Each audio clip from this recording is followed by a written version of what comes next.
Hello hello. नमस्कार और स्वागत है आप सबका इंडिया मसाला पॉडकास्ट के एक नए एपिसोड में। और मैं हूं आपका होस्ट और दोस्त अमित शेखर। इंडिया मसाला पॉडकास्ट जहां पे हम बात करते हैं हेल्थ, न्यूट्रिशन और अवेकनिंग की। तो दोस्तों, आज टाइम्स ऑफ इंडिया में एक बड़ी इंटरेस्टिंग इंटरव्यू छपी है। डॉक्टर पीटर एटिया, जो कि एक कनेडियन अमेरिकन सर्जिकल ऑन्कोलॉजिस्ट हैं, बट उन्होंने अपना ध्यान चेंज किया और आजकल वो लॉन्जेविटी के ऊपर बहुत सारा काम कर रहे हैं। और उनकी शुमार दुनिया के बड़े प्रोपोनेंट्स में होती है। उनकी किताब जो अभी हाल में रिलीज़ हुई है, जिसका नाम है Outlive the science and art of longevity. So इसके प्रचार के दौरान वो टाइम्स ऑफ इंडिया के साथ इंटरव्यू कर रहे थे। तो टाइम्स ऑफ इंडिया के इंटरव्यू में उनसे एक सवाल पूछा गया कि Indians have a high risk of heart disease and type 2 diabetes, can we really overcome genetics by changing our lifestyle.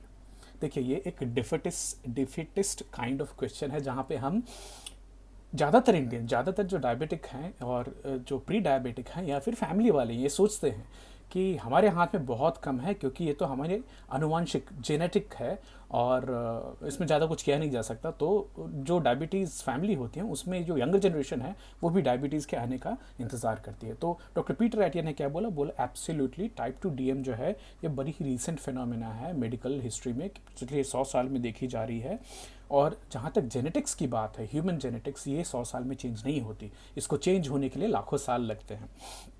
तो 100 से 500 साल एक बहुत छोटा टाइम फ्रेम है जेनेटिक्स को चेंज होने का। थोड़ी जेनेटिक प्रीडिस्पोजिशन होती है, बट वो बहुत छोटा छोटा स्मॉल एलिमेंट होता है।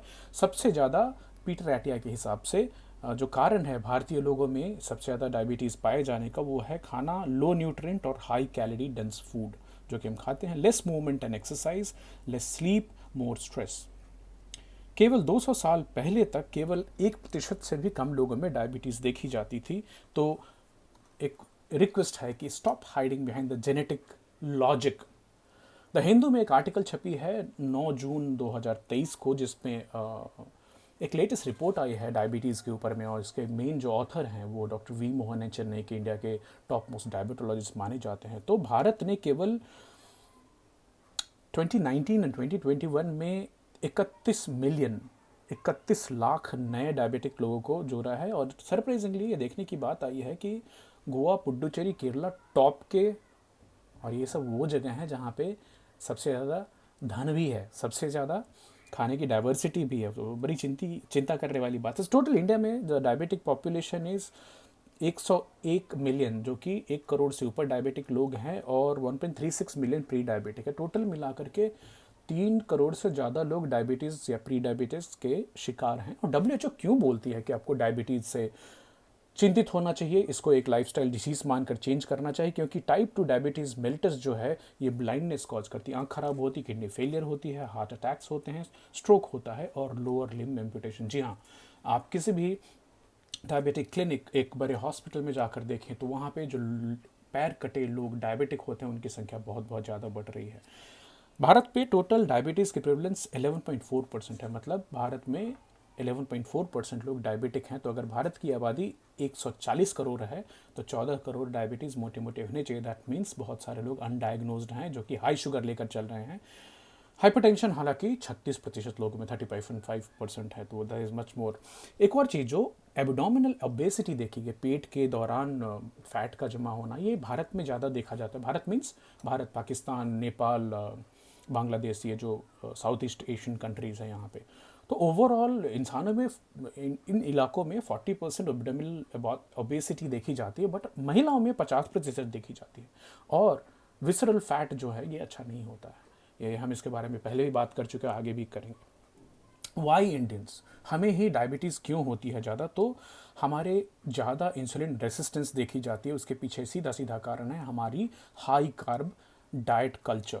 एब्डोमिनल ओबेसिटी होना पेट के दौरान, जो एप्पल टाइप ओबेसिटी होते हैं वो, अनहेल्दी डाइट, फिजिकल इनएक्टिविटी होना, जेस्टेशनल डायबिटीज़ होना हमारी माताओं बहनों में, एपिजेनेटिक्स। अब इसमें जो हमारी जेनेटिक्स है, जो खान पान है, उसके ऊपर में एक फैक्टर है जो कि दुनिया के टॉप मोस्ट पॉल्यूटिंग सिटीज़ हमारी हैं। और पॉल्यूशन का एक बड़ा बड़ा ओबिसोजेनिक इफेक्ट होता है ओबेसिटी के ऊपर में, मोटापे के इफेक्ट में, मोटापे के ऊपर में केमिकल्स का इफेक्ट, जिसके ऊपर में रिसर्च चल रहा है। अर्बनाइजेशन, तो ज़्यादा से ज़्यादा इंडिया में जो डायबिटीज़ देखी जा रही है वो अर्बन इलाके में, शहरी इलाके में देखी जाती है, जहाँ पे पार्क, पब्लिक स्पेसेस की कमी है, जहाँ पे लोग एक्सरसाइज कर सकें, और एक कल्चर की भी कमी है। तो सम सजेस्टेड सॉल्यूशन, सबसे पहले जो सजेशन डॉक्टर पीटर एट या बाकी जो रिसर्चर्स हैं सबका देना है कि कार्ब्स कम कीजिए। इससे बेनिफिट क्या होगा? वेट लॉस होती है, आपकी जो शुगर कंट्रोल है वो इम्प्रूव होती है, ट्राइग्लिसराइड्स के लेवल बॉडी में कम होते हैं, आपकी एचडीएल कोलेस्ट्रॉल बढ़ती है, एपेटाइट पे कंट्रोल आती है, reduce risk of metabolic syndrome होता है। मेटाबॉलिक सिंड्रोम कहाँ? हाइपरटेंशन, डायबिटीज, साथ में कैंसर, बाकी चीज़ें साथ साथ आना। Improve mental clarity. Why mental clarity improve होती है? क्योंकि आपकी जो ब्लड शुगर के जो स्विंग हैं वो कम होंगे, constant supply of energy provided to the brain. Blood pressure कम होती है अगर आप लो कार्ब डाइट पे जाते हैं। नो, मैं सोच रहा था कि पिछले 100 साल में खान पान कैसे किस तरह से चेंज हुई है, तो चैट जीपीटी ने बताया कि प्रोसेस्ड एंड कन्वीनियंट फूड की कल्चर आ गई है, इंडस्ट्रियलाइज्ड एग्रीकल्चर आ गई। इसका फ़र्क क्या हुआ देखिए, मीठा से मीठा, सफ़ेद से सफ़ेद चावल और गेहूं इस्तेमाल करने लगे हम। हर चीज़ में अभी हमें सीड नहीं चाहिए, सीडलेस चाहिए, और वो मीठा होना चाहिए। तो आप खाली तरबूज का एग्जांपल अक्सर मैं देता हूँ, 100 साल पहले का तरबूज देखें तो शायद अंदर का 40% लाल होता था और 60-70% एरिया राइंड जो है that use to be white. अभी वो वाइट घटते घटते कम आ गया है। तरबूज पहले सीजन में मिला करते थे, तरबूज अभी साल भर मिलते हैं और मीठे होते जा रहे हैं, और साथ में सीड भी चली जा रही है। तो क्या न्यूट्रिशनल वैल्यू कम हो रही है और कैलोरीफिक वैल्यू बढ़ रही है? बिल्कुल। तो खाली ये सोचकर खाली फ्रूट खाना कि मैं फ्रूट खा रहा हूँ, बड़ा हेल्दी खा रहा हूँ, ज़रूरी नहीं है। सीजनल खाएं, लोकल खाएं, लो ग्लाइसेमिक इंडेक्स वाले फ्रूट्स और फूड खाएं। तो फूड की ट्रांसपोर्टेशन और ग्लोबलाइजेशन, लाइक मैंने बचपन में कीवी, आर्टिचोक, ब्लूबेरी ये सुना नहीं था, अभी हमारे बच्चे ये सब चीज़ें खाने लगे हैं। एंड समहाउ ये फीलिंग ऑल्सो दैट ये विदेश से आई है और सुपर फूड है, और हमारी जो लोकल सुपर फूड है उसके बारे में हमारी जानकारी कम है। हमें अभी भी वेस्टर्न वैलिडेशन बहुत बहुत ज़्यादा अच्छा लगता है। Increase level of oil intake, और ऑयल इंटेक के नाम पे ओ माय गॉड क्या क्या कौन कौन तरह की हम खतरनाक तेल खाते हैं, वो तो मैं बार बार बात करता रहता हूँ। और साथ के साथ हमारी जो फाइबर की इंटेक है वो भी कम होती जा रही है। तो are we eating less than what we use to eat 100 years back? Oh my God, हम शुगर खाने लगे, हम high glycaemic rice, wheat bread खाने लगे, और मीठे से मीठे फल खाने लगे जो हमारे पूर्वज नहीं खाते थे। Weird oils, rice bran oil, आप भूसे से तेल निकाल कर खाते हैं और उसको हेल्थ के लिए सही मानते हैं। आप मेरे पुराने जो वनस्पति और रिफाइंड वेजिटेबल ऑयल की जो इंडस्ट्री है उसके ऊपर में पॉडकास्ट सुनिएगा आप, क्यों पाम ऑयल, क्यों इतना कंजम्पशन बढ़ता जा रहा है, और क्यों एनिमल फैट और घी से हमें दूर भगाया जा रहा है। So eat less versus binge 6 times, छोटे छोटे मील खाते रहें, प्रोसेस्ड फूड खाते रहें। जो हमारे एंसेस्टर्स थे वो 30 किलोमीटर की वॉक करते थे, फोराज करते थे, खाते थे सीजनल चीज़ें जो मिल जाए, लोकल खाते थे और हंट करते थे।